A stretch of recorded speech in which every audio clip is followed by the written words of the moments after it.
Good evening, everyone. So, here is a little bit of an overdue discussion introducing people to the planetary influences of, um, of the planets when it comes uh, to the tarot. Now, in this episode, I'm going to be focusing on the energy of Pluto, which is the modern planetary ruler for Scorpio, which we are in sidereal astrology. We are acknowledging Scorpio for those who are following Vedic astrology or true sidereal astrology. True sidereal is going to be a little different because Scorpio has a short window of time um, for its rulership, and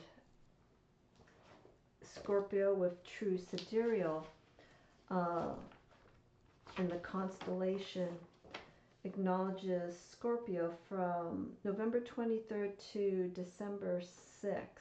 That's using the midpoint system of Athenchementi of mastering the zodiac. Okay, so what I'm doing with this episode is I'm following more the Vedic sidereal aspect of astrology and its rulership. So with Vedic astrology, the Lahiri um, method of Vedic astrology for those dates, Scorpio for for this form of astrology is November 15th to December 14th. Okay, so jumping back to the midpoint system with Scorpio being a smaller constellation, it only rules the dates of November 23rd to December 6th. And then with True Sidereal midpoint system, we are looking at December 7th to the 18th, which is ruled by a fucus. Now, being that there is not a tarot deck, I think there is one in the making by a tarot astrologer, but I don't want to say anything just yet because I don't know if that is true, if a deck is being created to merge astrology and incorporate a fucus for true sidereal with the tarot. So I've decided from here on in, especially working with the planets, that I am going to stick to the dates of Vedic sidereal astrology. I just find that it's going to work a little bit easier for me when it comes to dates. I've been a stickler to try to be more open for the dates of true sidereal, but since there is not a tarot deck for a fucus, it makes it a little bit challenging for me to talk about the meaning of a fucus when I don't have any visual reference through the tarot as of now. So anyhow, let's just move forward. So the two planets that are ruled with Scorpio, this episode is going to be focusing on Pluto, but the other planet, the traditional ruling planet for Scorpio, is Mars. Mars is the same planet that rules Aries. Okay, but Aries only has one planetary ruler, and that's Mars. So I decided that when we get into our spring season, I want to go through all 10 planets, but what's different is the decks that I'm using here for this episode. I'm going to have to deviate because this is the Telos Tarot here, the new deck that came out from MM Meleen. These are the other cards from the deck. For the Telos, this is what represents Scorpio. But the Telos is working with the Golden Dawn system of astrology, when at the time that was created, the Golden Dawn attributes of the signs and the planets with the minor arcana, Neptune, Uranus, and Pluto were not in the equation. They were not really being incorporated into astrology, especially since they came later on in the 20th century, or early on in the start of the 20th century. And so there really wasn't that much information to know about it. So this deck that I have here, okay, this is by Attila Karpathy, who's been a guest on my channel. He was a guest about a year ago, last summer in 2023. And this is where we were talking about the Unified Esoteric Tarot, this deck. Now this is the only deck here, this is not the full deck, but this is the only deck that incorporates all 10 planets. Okay, and this is the deck that I'm going to make reference to when talking about Scorpio. Because as I mentioned, the Golden Dawn only works with the 7 traditional planets and luminaries. So they focus on the sun, and they only go all the way up to Saturn.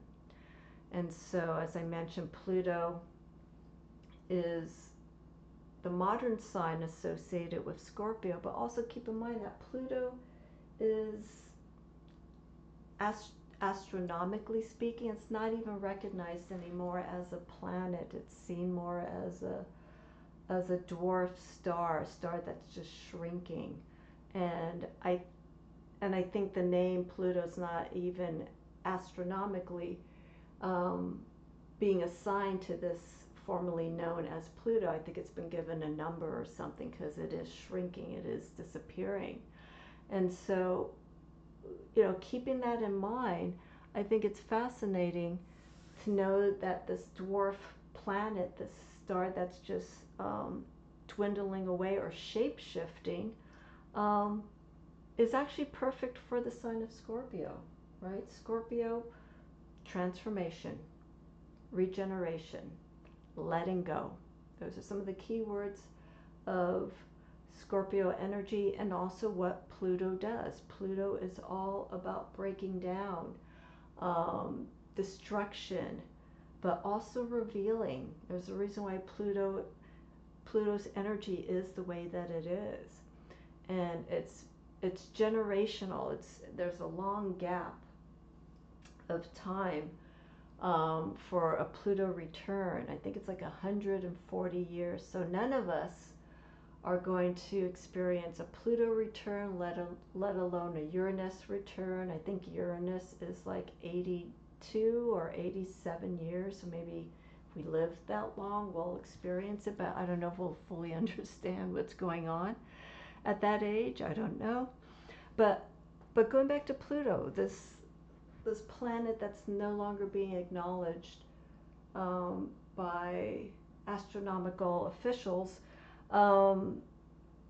it's still serving its purpose. It was in existence, and now it's moving away. It's shape shifting, not moving away, but it's shrinking, it's disappearing. In a sense, it's almost like self-destructing itself, and at some point it'll probably reform into something else, and it'll be a higher level, a higher sense of what it used to be. And that's what Scorpio is all about when you really think about it. Okay, so these cards here, okay, we're focusing on these influences of Pluto. This is one of the decans. This is our 6 of Cups, which is our current decan in sidereal astrology. I'm doing every 10 days. Which a decan is. We have 31 days in our calendar year. Some days are 30, some days are 31. Of course, we have leap year for 29. But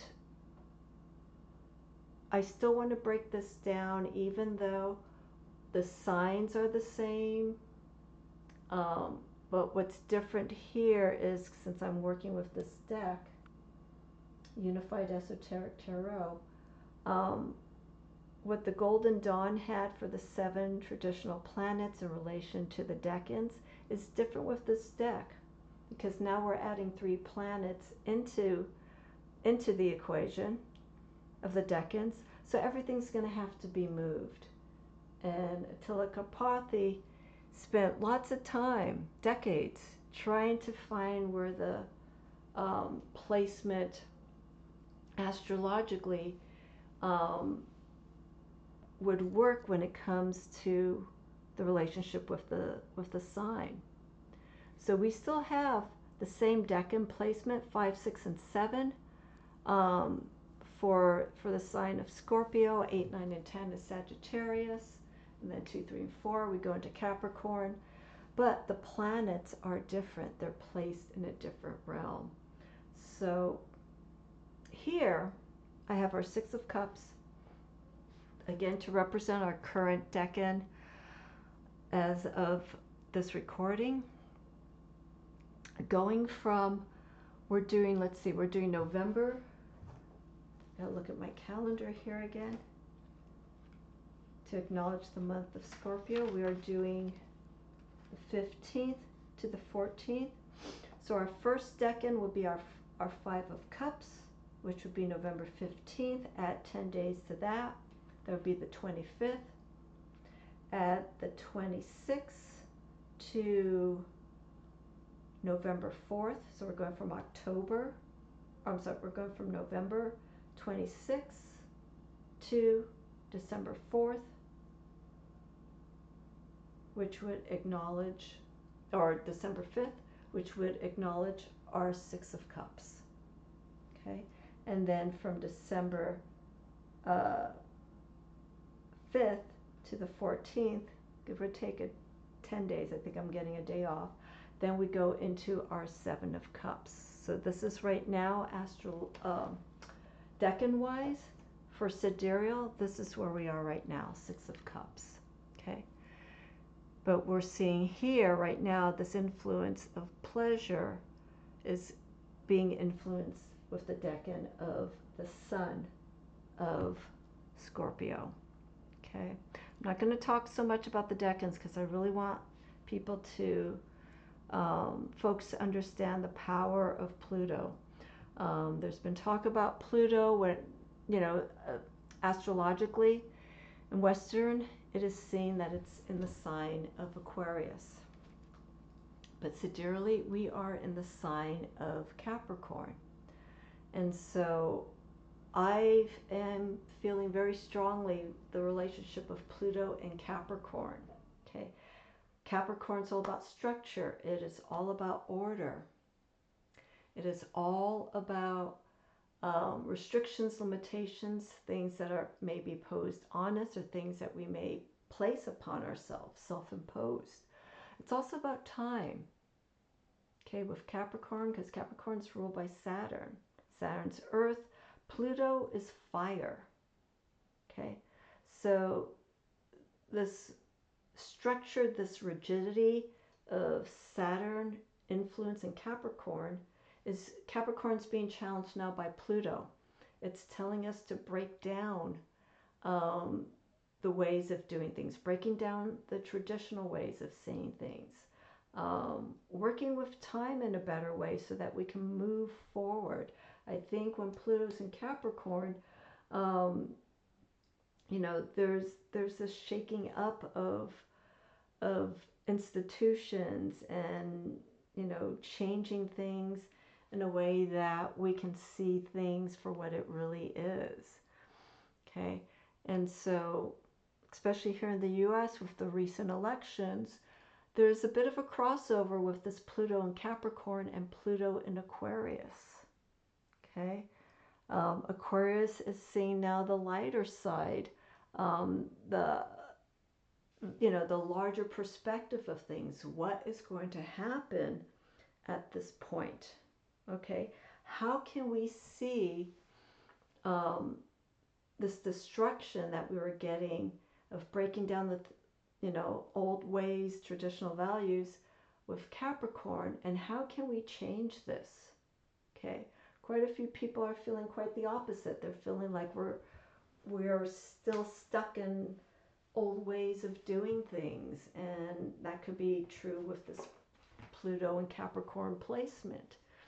Okay, and so we just need to move through this. Okay, you know, with the hopes of making steps forward, we still can in lieu of whatever's going on in the world. You know, if you want to follow what the news and the media has to say, then we're sort of seeing that we're stuck. We're still feeling this traditional way of doing things. And so I'm hoping with this influence with Pluto, I like people to understand that Pluto is about revealing. Revealing things about ourselves when it comes to what's happening in the world. Okay, this card here from the Unified Esoteric Tarot got Pluto and Scorpio. Okay, Five of Cups. Okay, on the upside, we have the keyword of pleasure. Now, I want you to see these dates here. Okay, this is placed for Western astrology. I'm reading this from a not true sidereal, but from a Vedic sidereal point of view regarding the dates. Okay, keep in mind the dates of where we are. So this here, our first decan for Pluto and Scorpio, Vedic astrology wise, we are looking at those first 10 days, November 15th to the 25th. Okay, and so we also have the flip side of this. Okay, opposite of pleasure is cruelty. Okay, so you can use these dates as a guide. Okay, there's going to be, especially with this deck, because it is following the planets are placed differently for the signs of Scorpio for the 5, 6, and 7 decans, and for all the decans in this deck, you can change these dates. Okay, change the dates if you want to follow sidereal to the weeks of the 30 days from November 15th to December 14th. Okay, again, this is all sidereal. Okay, so we could take these influences. Another thing to talk about is Scorpio's house ruler. Scorpio is ruled in the 8th house. The 8th house is about transformation. It's about relationships within ourselves. It deals with legacy. It deals with will. It deals about illness. It deals with a lot of intensity, but at a deeper level. Okay. And so with Pluto and Scorpio, 8th house. Okay, I'm going to show this again. These numbers here is a different system that Attila created. I can't really explain this because this deck is very complex. It's no longer in print, but if you go to his website, I think he may have a few copies of some reprints, but different artwork on it. But I want us to understand what we can do with this energy right now. Okay? We're dealing with water energy. Water is healing. It is destructive. It is revealing. It is nourishing. It's regenerative. I feel out of all our 4 elements, I feel water is probably the most powerful because water takes care of earth. Water can snuff out fire. When water and air condense, that's actually an interesting relationship. It forms steam. Okay, and so we have air and water, opposite elements, but they perform in a different manner. And so with these planetary influences, Pluto, fiery energy, and water, right?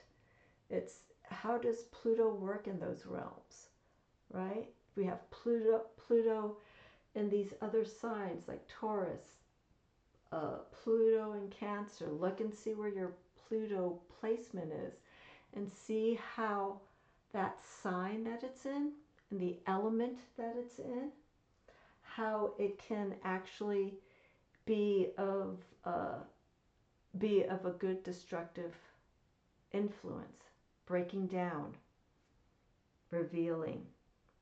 Okay. Pluto is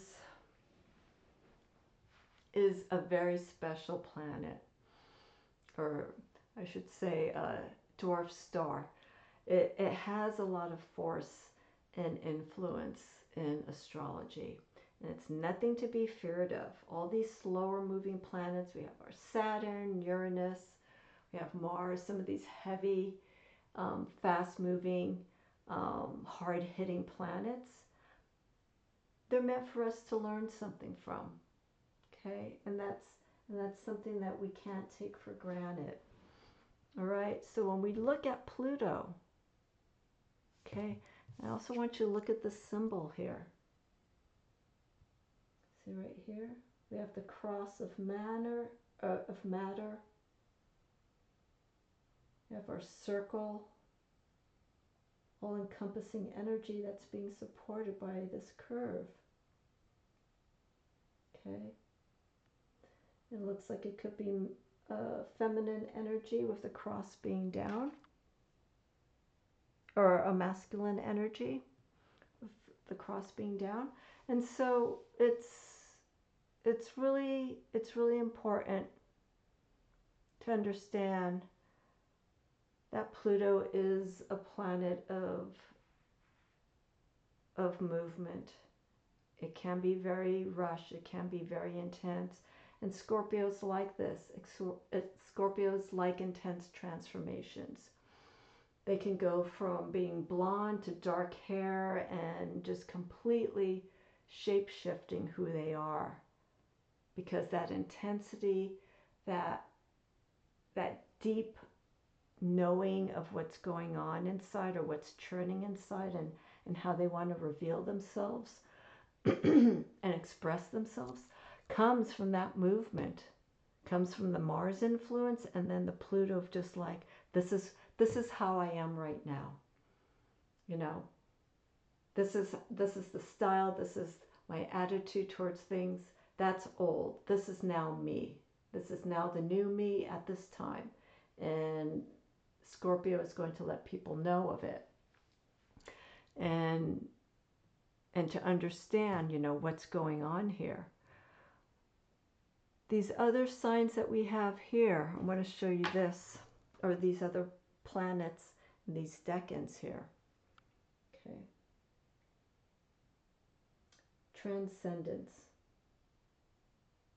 That's a very strong key influence with Scorpio. Okay. We have here death, little death. Remember the word that I was saying earlier about self-destruction? Okay.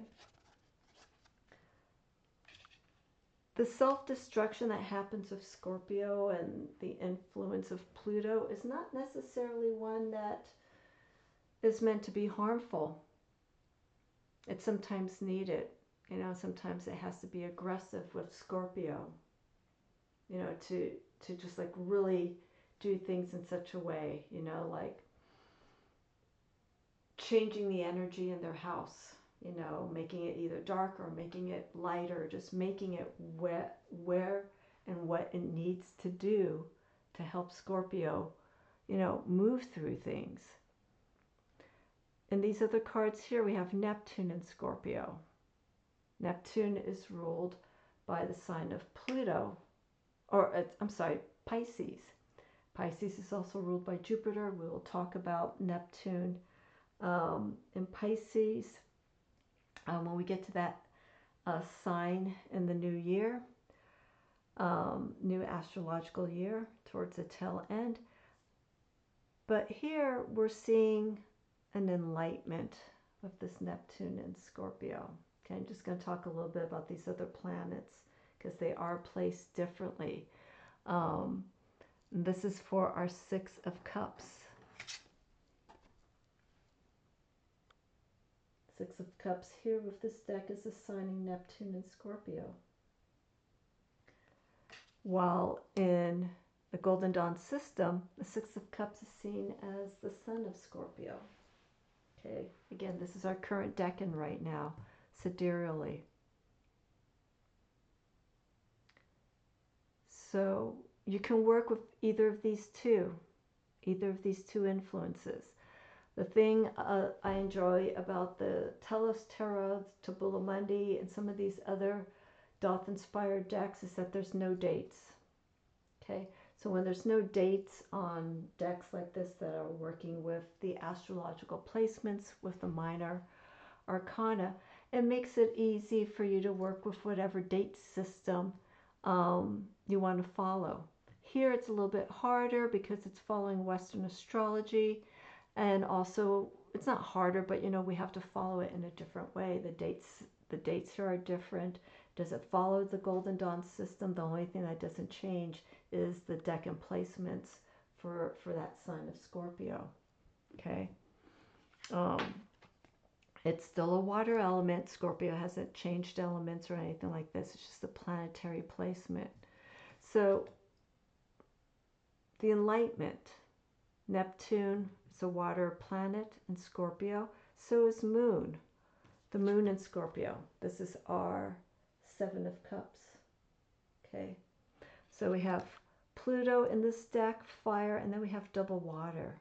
Neptune in Scorpio, which is actually my placement in Western astrology. You know, it's looking for this awakening. And Neptune in Scorpio is a wonderful placement because right now, currently, sidereally, we're Neptune in Pisces. And so things are really deep. The difference with the Neptune in Pisces versus the Neptune in Scorpio is, remember what Scorpio is about? It's about revealing. It's about awakenings. Pisces is all about subconscious. It's all about the experience of being in this realm and feeling what's happening and just kind of moving with it. Pisces has a bit of a emotional dreaming state. You know, they're lost in their world of stuff. While Scorpio wants to, they may be lost, but they're there for a purpose, you know, when Neptune's in Scorpio. They're there for a different kind of experience, and that's where we get the enlightenment, the word transcendence. Ultimately, you know, they want to reach a higher sense of themselves, whether they're aware of it or not. Moon in Scorpio. The Moon in Scorpio, we're looking at, again, the Seven of Cups. But this is, the key word that's given here is sensuality. Okay. The Moon is nurturing. It's comforting. It's compassionate. But when it's in Scorpio, right, we turn that compassion, we turn this sensitivity into something that's a little bit more desirable. It's something more like, I don't want to say it's sexy or anything like that, but the feelings of a Moon in Scorpio tends to be a little bit more on something that makes them feel more desirable. Things that are drawn for Scorpio that inspires them. And it's coming from that emotional state. The Moon in Scorpio, I feel, is just like the surface level influence for Scorpio. Like the Moon's just touching upon these influences to kind of tickle Scorpio's fancy. And then we start going deep with the Pluto and the Neptune. Neptune in Scorpio is also very spiritual. You know, Neptune in Scorpio reveals more of this enlightenment, but coming through influences of a spiritual practice, metaphysical, astrology, you know, those kinds of metaphysical ways of understanding the world, you know, through different sciences, through different practices. And this is what really awakens that Neptune and Scorpio in people. So yeah, this is the Pluto. I think Pluto's wonderful. You know, if you understand its full use, its characteristics, and what it does. You know, again, we are looking at revealing, letting go, different stages, different layers of who we are, things that have been influenced through us that we don't need anymore. Okay, that's why we have the sickle. That's why we tend to see death as a skeleton. No skin, no muscles. This is like getting down to the core, right down to our bones. You know, revealing ourselves in every sense of the way. I'm not saying to go and just reveal yourself through bones, but you know, it's trying to reach this higher level. We're trying to get to this deep place of understanding, you know, of a situation, of who we are. And so this time right now, with Scorpio is so important. Okay, nothing to be scared about. Scorpio is one of the signs that has fear, but for those who can embrace the fear, Scorpios who can embrace the fear and be emotionally adventurous with it, will end up moving with this. They'll start feeling the Six of Cups. The sun, you know, vitality, it's a life force. It's like this is the regeneration of going through the previous experience. I'll show you the card before this one. This is our Five of Cups, which is Mars and Scorpio, okay? Now, a lot of challenge, a lot of intense energy in this card. And if we learn how to move through this, and whatever wounds or whatever we may come out from this, we take a different perspective, okay? The scenery is completely different. We go from this to this. Look at this. This is the awakening. This is like, okay, I came through this. What is left of me? This is what I have. Okay, because this is still the process. This is still the process. Our Prince and Princess of Cups here with the, excuse me, the Telos Tarot. We're seeing Earth of Water and Air of Water. We're seeing the transformation of the individual once being in the water. This is our emotional intellect. What have we learned and gained going through these waters here? Okay, the grounding and understanding. Here with our Prince of Cups, Air of Water. I'm going to use the word that Attila has in this deck for Scorpio, transcendence. We are rising above the water. We've learned, this is almost a triumphant card here. We've learned, experienced, and now we take this card to the next level. We have the eagle here, which is associated with the sign of Scorpio, for wisdom. And almost seeing this Scorpio here in this card here is rising above the waters, but almost seeing, in a sense, almost like an Aquarian perspective, but emotionally just seeing the large pictures. This is the end result of what's happened. You know, we become a higher sense of who we are through this experience here of Scorpio. Okay, so with this in closing, okay, understand the importance of what Pluto is guiding us through, telling us, showing us, revealing to us what needs to be done. The video I did before creating this when I talked about purging. Feeling if you've pushed your limits, you've gone as far as you can, and you're seeing what results that are coming from, whether there are no change of things or there's been great changes.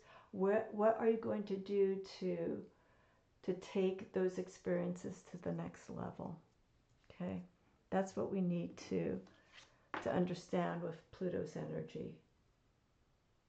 How can we rise above our situation or ourselves and to go to a higher level, a higher sense of ourselves?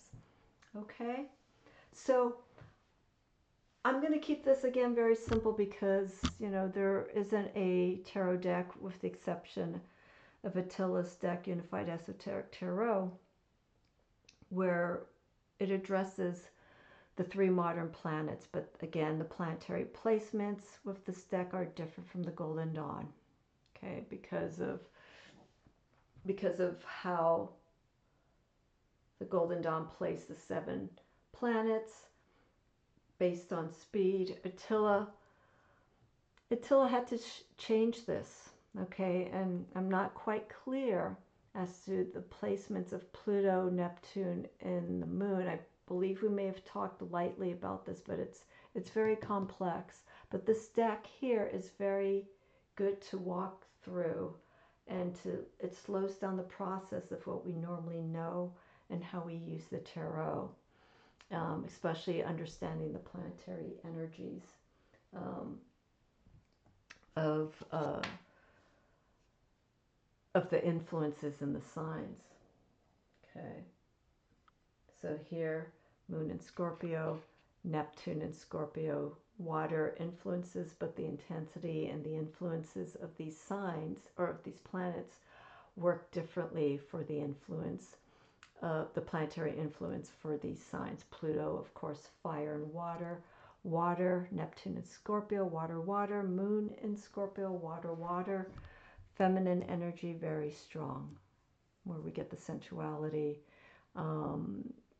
becoming a little bit more open with the way that we express ourselves at an emotional level. But again, we're looking at transcendence, okay?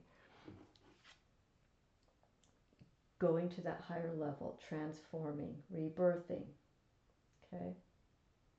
That death that takes us to the next higher sense of who we are. Alrighty, if you have any questions about this video or this episode, please leave them in the comments. I am really enjoying exploring the planetary influences and how they can affect us in many different ways. It goes beyond the signs, right? The signs are our characteristics, our traits, how we do things, but those traits and how we do things come from a force, and that force is through the planets. And then of course we have the houses. It's how these planets and signs, when they relate to each other, how they live, how they reside in all these 12 houses. Okay, so it gets complex, right? We have stelliums where there's multiple planets and signs all crowded into a house. It could be the first house, the 12th house. It could be different planetary energies and signs working in one house. It's a lot to look into. Okay, so when you look at your chart, just keep that in mind.